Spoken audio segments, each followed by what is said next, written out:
All right, this is chapter 4, and we're going to do 4.1, which is going to start with probability distributions. So we have to start by understanding the difference between discrete variables and continuous ones.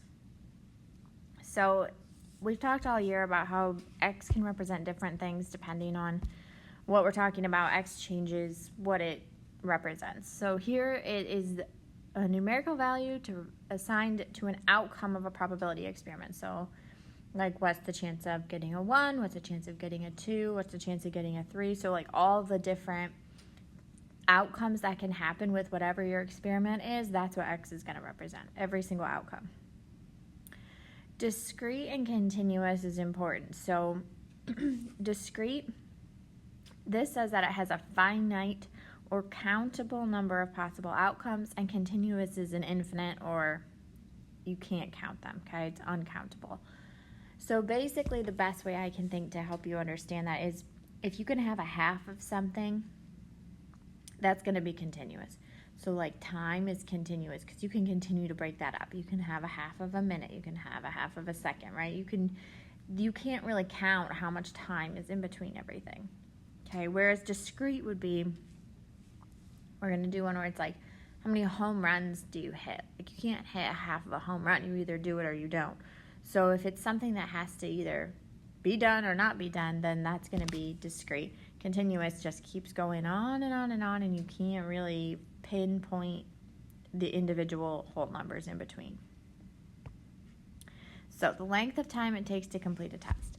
So we are measuring in time, right? So minutes or hours. And so just pick up whatever you're measuring in. So let's say we're measuring in minutes. And ask yourself if you can have a half of that. So can you have a half of a minute? Yes. So that makes this continuous.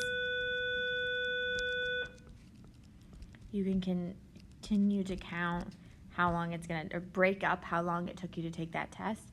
So that's going to be continuous. Number of home runs hit in a baseball game. So we're measuring home runs.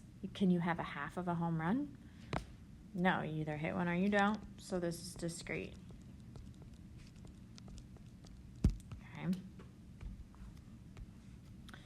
You conduct a study of the number of calls a salesperson makes in a day. The possible values of x are 0, 1, 2, 3, 4, etc. So like you're counting how many calls somebody makes. Can you have a half of a call? Like, can you make a half a call? No. And they even tell you, here are your options. These whole numbers, that's very countable. So that's discrete. The measure of time in hours somebody spends on the phone, so we're measuring in hours. Can you have a half of an hour? Yes, so that's continuous. Okay, so just ask yourself what you're measuring in and whether or not you can have a half of whatever that is. All right, so in order for a discrete probability distribution, it lists all the possible values of x, so all the outcomes that could happen, okay? And the probability of that outcome happening. So some probabilities are higher than others, but it's like, here are all the different possibilities, and here's the probability of that happening. And in order for it to be a probability distribution, this is anytime. Probabilities always have to be between 0 and 1, okay? Because they can't be negative. You can't have a negative probability, and you can't have a probability that's greater than 100%. So all the numbers had to be between 0 and 1. Can't be negative, can't be bigger than 1. And the sum of all of the probabilities is 1, okay, or 100%. Because we are saying that this is a complete list. This is everything that can happen and their probabilities. So all the probabilities together should be 100% because I included everything that could possibly happen in this distribution. These were all the possible outcomes. These are their probabilities. They all need to add up to 100%. So we're going to make frequency distributions of the outcomes and find the sum of the frequencies. Sum, add the frequencies.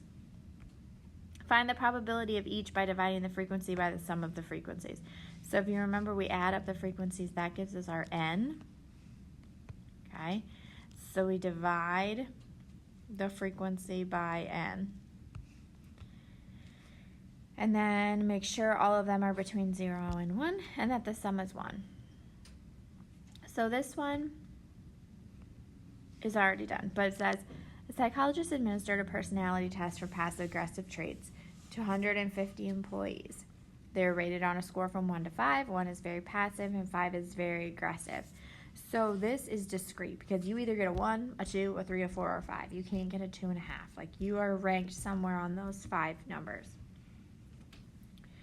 So your X's are representing the scores. So how many people are very passive? 24 of them were very passive, okay? 33 were somewhat, 42 were in the middle, right? So on and so forth. So that's how many people in the company ranked in each of those personality traits.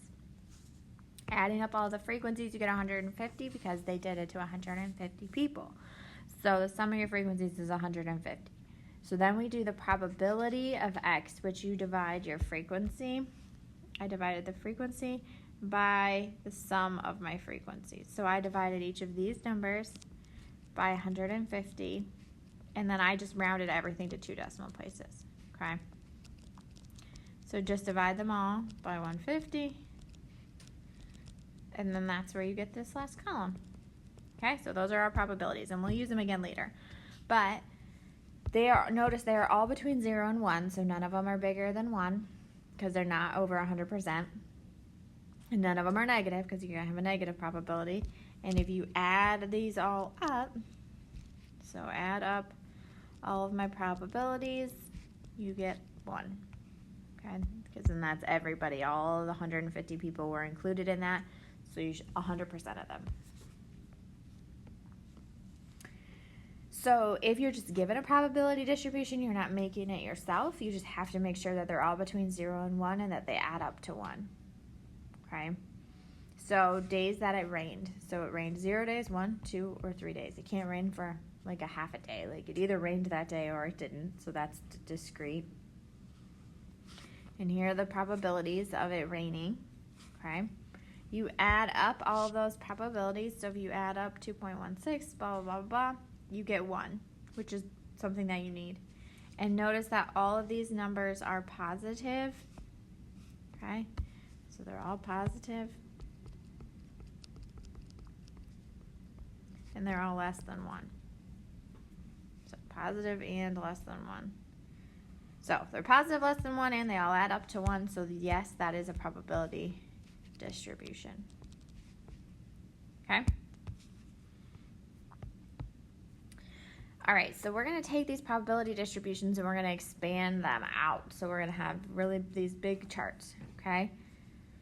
Basically, we're getting to the point where things are getting pretty complicated, but if you just follow the formula, like what it tells you to do, you should easily be able to figure out what we're asking you to do.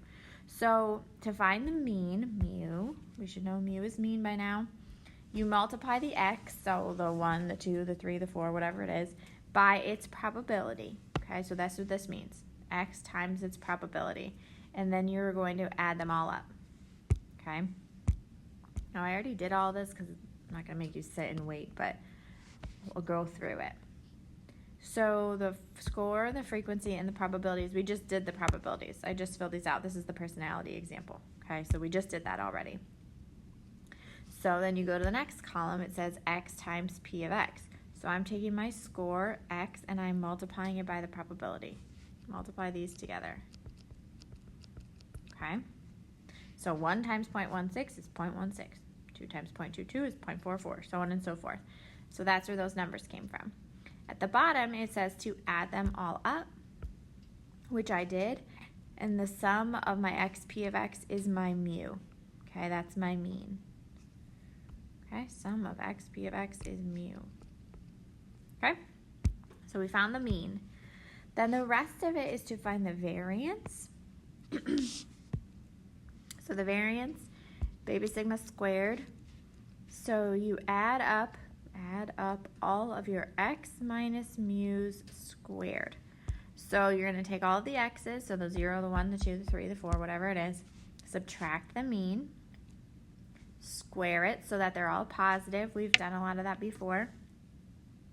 Okay, but then since it's a probability distribution, you have to then take that X minus mu squared and multiply it by the probability of that random variable, And then this is all working across in columns. Then when you finally have all the numbers filled in that last column, then you're going to add them all up and you get baby sigma squared. The standard deviation, which is regular baby sigma, is the square root of the variance. So you do all this work to get the variance and you take the square root to get the standard deviation, which remember tells you how spread out your data is. So this is what I did. X minus mu. So I took all of these x's and I subtracted my mean of 2.94. So I did 1 minus 2.94, 2 minus 2.94. Okay, that's x the minus mu to get this column. Okay, so the ones that are negative are the ones that are less than the mean. The ones that are positive are the ones that are greater than the mean. Then this next column tells me to square it. So I did. I just took these numbers and I squared them to get here. Square it to get here. Okay. Notice when you square something, they all become positive. Then it told me to take my p of x, which is here, and multiply it by my x minus mu squared. So multiply. Just follow the chart. Okay, so p of x says right here, p of x times x minus mu squared says right here. Multiply them together to get that last column. Then you're being asked to add them all up, and then that's what gives you your variance. So I added all these numbers up, and then that's where I got the 2.48. And then no matter what, your standard deviation, baby sigma, is always the square root of your variance. So I just took the square root. So the square root of 2.48, which gave me my standard deviation of 1.58. So 1.58 is pretty small, so that's how spread out that data is. So people are relatively close together, okay? But you also have to remember that we are only on a scale of 1 to 5. So this couldn't really be that spread out to begin with, okay? Follow the chart. It tells you what to do. All right, and then we'll talk about expected values later. But that's it, 4.1.